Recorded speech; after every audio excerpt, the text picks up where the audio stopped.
अनंत कोटि ब्रह्मांड नायक राजाधिराज योगीराज परब्रह्म श्री सच्चिदानंद सद्गुरु साईनाथ महाराज की जय।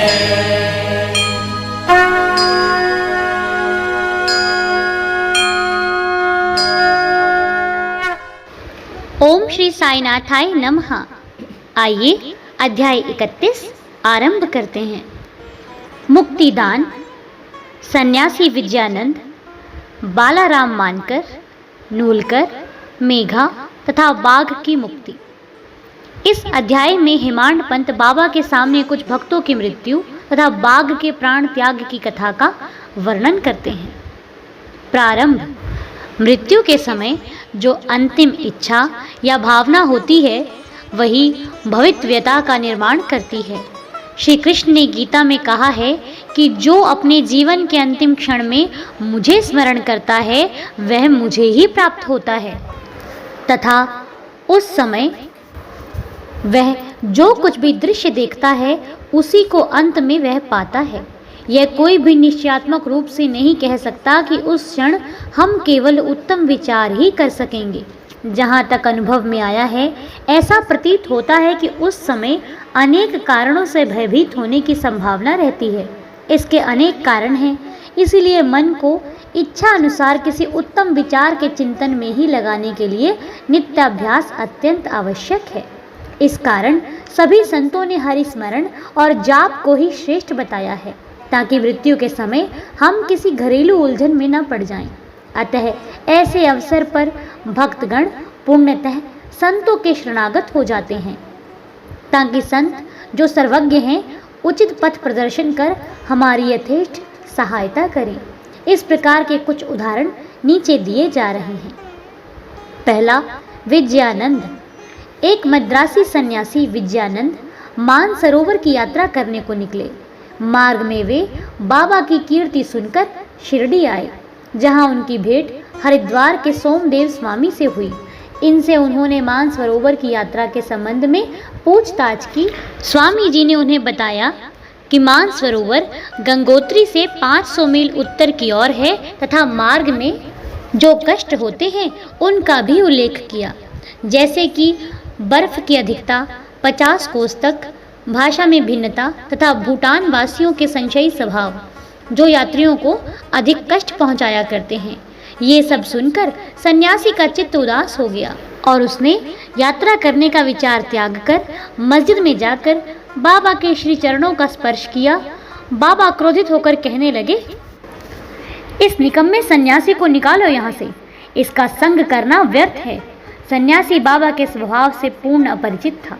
उसे बड़ी निराशा हुई, परंतु वहाँ जो कुछ भी गतिविधियाँ चल रही थीं उन्हें वह बैठे बैठे ही देखता रहा। प्रातःकाल का दरबार लोगों से ठसाठस भरा हुआ था और बाबा को यथाविधि अभिषेक कराया जा रहा था। कोई पाद प्रक्षालन कर रहा था तो कोई चरणों को छूकर तथा कोई तीर स्पर्श से अपने नेत्र तृप्त कर रहा था। जाति पाति का भेदभाव भूलकर सब भक्त यह कार्य कर रहे थे। यद्यपि बाबा उस पर क्रोधित हो गए थे तो भी सन्यासी के हृदय में उनके प्रति बड़ा प्रेम उत्पन्न हो गया था। उसे यह स्थान छोड़ने की इच्छा ही न होती थी। 2 दिन के पश्चात ही मद्रास से पत्र आया कि उसकी माँ की स्थिति अत्यंत चिंताजनक है, जिसे पढ़कर उसे बड़ी निराशा हुई और वह अपनी माँ के दर्शन करने की इच्छा करने लगा। परंतु बाबा की आज्ञा के बिना वह शिरडी से जा ही कैसे सकता था। इसीलिए वह हाथ में पत्र लेकर उनके समीप गया और उनसे घर लौटने की अनुमति मांगी। त्रिकालदर्शी बाबा को तो सबका भविष्य विदित ही था। उन्होंने कहा कि जब तुम्हें अपनी माँ से इतना मोह था तो फिर संन्यास धारण करने का कष्ट ही क्यों उठाया। ममता या मोह भगवा वस्त्रधारियों को क्या शोभा देता है। जाओ चुपचाप अपने स्थान पर रहकर कुछ दिन शांति पूर्वक बिताओ, परंतु सावधान, वाड़े में चोर अधिक हैं, इसलिए द्वार बंद करके सावधानी से रहना, नहीं तो चोर सब कुछ चुरा कर ले जाएंगे।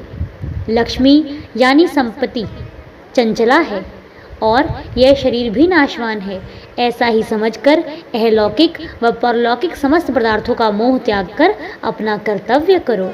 जो इस प्रकार का आचरण कर श्री हरि के शरणागत हो जाता है, उसका सब कष्टों से शीघ्र छुटकारा हो, उसे परमानंद की प्राप्ति हो जाती है। जो परमात्मा का ध्यान व चिंतन प्रेम और भक्ति पूर्वक करता है, परमात्मा भी उसकी अविलंब सहायता करते हैं। पूर्व जन्मों के शुभ संस्कारों के फलस्वरूप ही तुम यहाँ पहुँचे हो। अब जो कुछ मैं कहता हूँ उसे ध्यान पूर्वक सुनो और अपने जीवन के ध्येय पर विचार करो।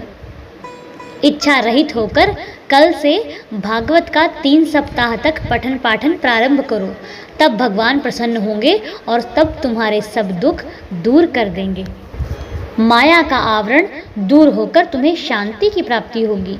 बाबा ने उसका अंतकाल समीप देखकर उसे यह उपचार बता दिया और साथ ही राम विजय पढ़ने की भी आज्ञा दी, जिससे यमराज अधिक प्रसन्न होते हैं। दूसरे दिन स्नान आदि तथा अन्य शुद्धि के कृत्य कर उसने लेंडी बाग के एकांत में बैठकर भागवत का पाठ प्रारंभ कर दिया। दूसरी बार पठन समाप्त होने पर वह बहुत थक गया और वाड़े में आकर 2 दिन ठहरा। तीसरे दिन बाबा की गोद में उसके प्राण पखेरु उड़ गए।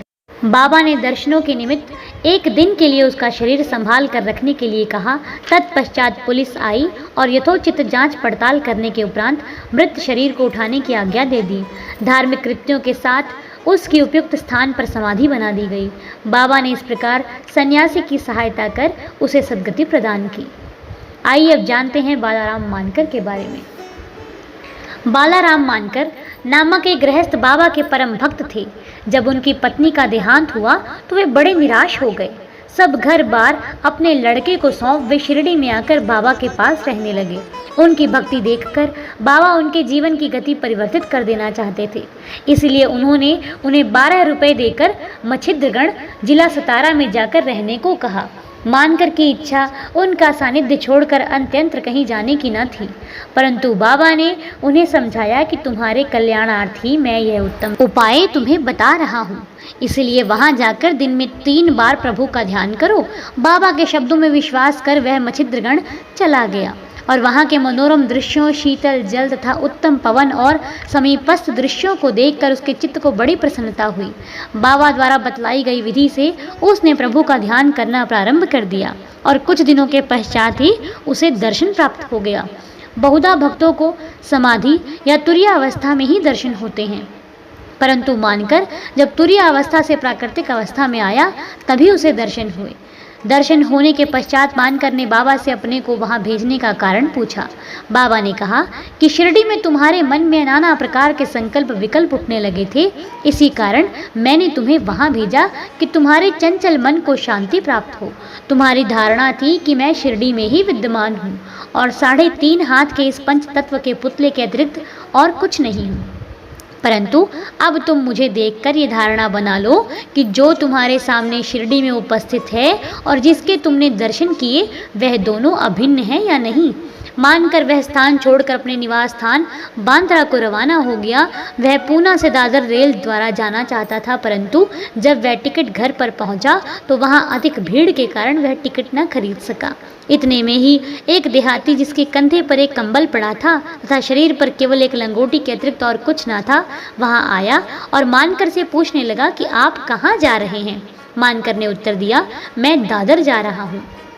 तब वह कहने लगा कि मेरा यह दादर का टिकट आप ले लीजिए, क्योंकि मुझे यहाँ एक आवश्यक कार्य आ जाने के कारण मेरा जाना आज ना हो सकेगा। मानकर को टिकट पाकर बड़ी प्रसन्नता हुई और वह अपनी जेब से पैसे निकालने लगे। इतने में टिकट देने वाला आदमी भीड़ में कहीं अदृश्य हो गया। मानकर ने भीड़ में पर्याप्त छानबीन की, परंतु सब व्यर्थ हुआ। जब तक गाड़ी नहीं छूटी मानकर उसके लौटने की प्रतीक्षा करता रहा, परंतु वह अंत तक ना लौटा। इस प्रकार मानकर को इस विचित्र रूप में द्वितीय बार दर्शन हुए। कुछ दिन अपने घर में ठहरकर मानकर फिर शिरडी लौट आया और श्री चरणों में ही अपने दिन व्यतीत करने लगा। अब वह सदैव बाबा के वचनों और आज्ञा का पालन करने लगा।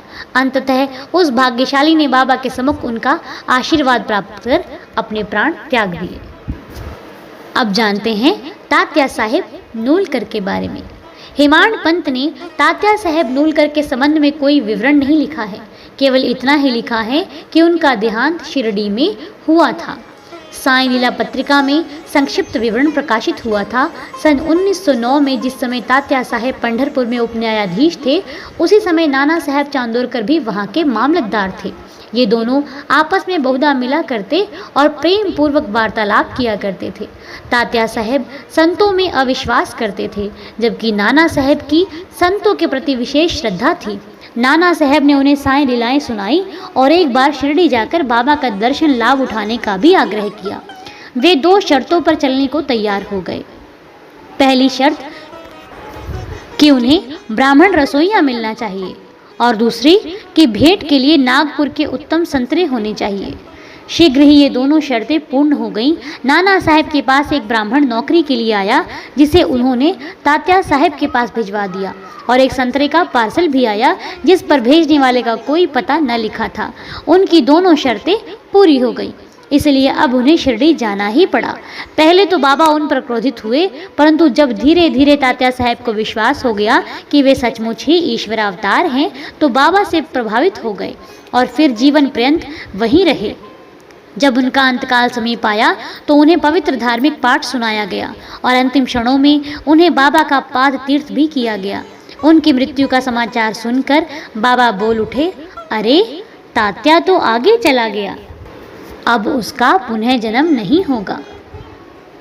मेघा 28वें अध्याय में मेघा की कथा का वर्णन किया जा चुका है। जब मेघा का देहांत हुआ तो ग्रामवासी उनकी अर्थी के साथ चले और बाबा भी उनके साथ सम्मिलित हुए तथा उन्होंने उसके मृत शरीर पर फूल बरसाए। दाह संस्कार होने के पश्चात बाबा की आंखों से आंसू गिरने लगे। एक साधारण मनुष्य के समान उनका हृदय भी दुख से विदीर्ण हो गया। उसके शरीर को फूलों से ढककर एक निकट संबंधी के सदृश रोते पीटते वे मस्जिद को लौटे। सद्गति प्रदान करते हुए अनेक संत देखने में आए हैं, परंतु बाबा की महानता अद्वितीय ही है। यहाँ तक कि बाघ सरीका, एक हिंसक पशु, भी अपनी रक्षा के लिए बाबा की शरण में आया, जिसका वृतांत निम्नलिखित है। आइए जानते हैं कि बाघ की मुक्ति कैसे हुई। बाबा के समाधिस्थ होने के 7 दिन पूर्व शिरडी में एक विचित्र घटना घटी। मस्जिद के सामने एक बैलगाड़ी आकर रुकी, जिस पर एक बाघ जंजीरों से बंधा हुआ था। उसका भयानक मुख गाड़ी के पीछे की ओर था। वह किसी अज्ञात पीड़ा या दर्द से दुखी था। उसके पालक 3 दरवेश थे, जो एक गांव से दूसरे गांव में जाकर उसका नित्य प्रदर्शन करते और इस प्रकार यथेष्ट द्रव्य संचय करते थे, और यही उनकी जीविकोपार्जन का एकमात्र साधन था। उन्होंने उसकी चिकित्सा के सभी प्रयत्न किए, परंतु सब कुछ व्यर्थ हुआ। कहीं से बाबा की कीर्ति उनके कान में पड़ गई और वे बाघ को लेकर साईं दरबार में आए। हाथ से जंजीरें पकड़कर उन्होंने बाघ को मस्जिद के दरवाजे पर खड़ा कर दिया। वह स्वभावत ही भयानक था, पर रुग्ण होने के कारण वह बेचैन था। लोग भय और आश्रय के साथ उसकी ओर देखने लगे। दरवेश अंदर आए और बाबा को सब हाल बताकर उनकी आज्ञा लेकर वे बाघ को उनके समीप लाए। जैसे ही वह सीढ़ियों के समीप पहुंचा, वैसे ही बाबा की तेज पंच स्वरूप का दर्शन कर एक बार पीछे हट गया और अपनी गर्दन नीचे झुका दी। जब दोनों की दृष्टि आपस में एक हुई तो बाघ सीढ़ी पर चढ़ गया और प्रेम पूर्वक दृष्टि से बाबा की ओर निहारने लगा।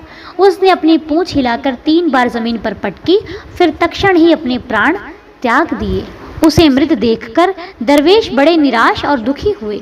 तत्पश्चात जब उन्हें बोध हुआ तो उन्होंने सोचा कि प्राणी रोगग्रस्त था ही, उसकी मृत्यु भी सन्निकट ही थी। चलो, उसके लिए अच्छा ही हुआ कि बाबा सरीखे महान संत के चरणों में उसे सद्गति प्राप्त हो गई। वह दरवेशों का ऋणी था और जब वह ऋण चुक गया तो वह स्वतंत्र हो गया। जीवन के अंत में उसे साईं चरणों में सद्गति प्राप्त हो गई। जब कोई प्राणी संत के चरणों पर अपना मस्तक रखकर प्राण त्याग दे तो उसकी मुक्ति हो जाती है। पूर्व जन्मों के शुभ संस्कारों के अभाव में ऐसा सुखद अंत होना कैसे संभव है। श्री सद्गुरु साईनाथार्पणमस्तु। शुभम भवतु। ओम श्री साईनाथाय नमः। अध्याय 31 संपूर्ण।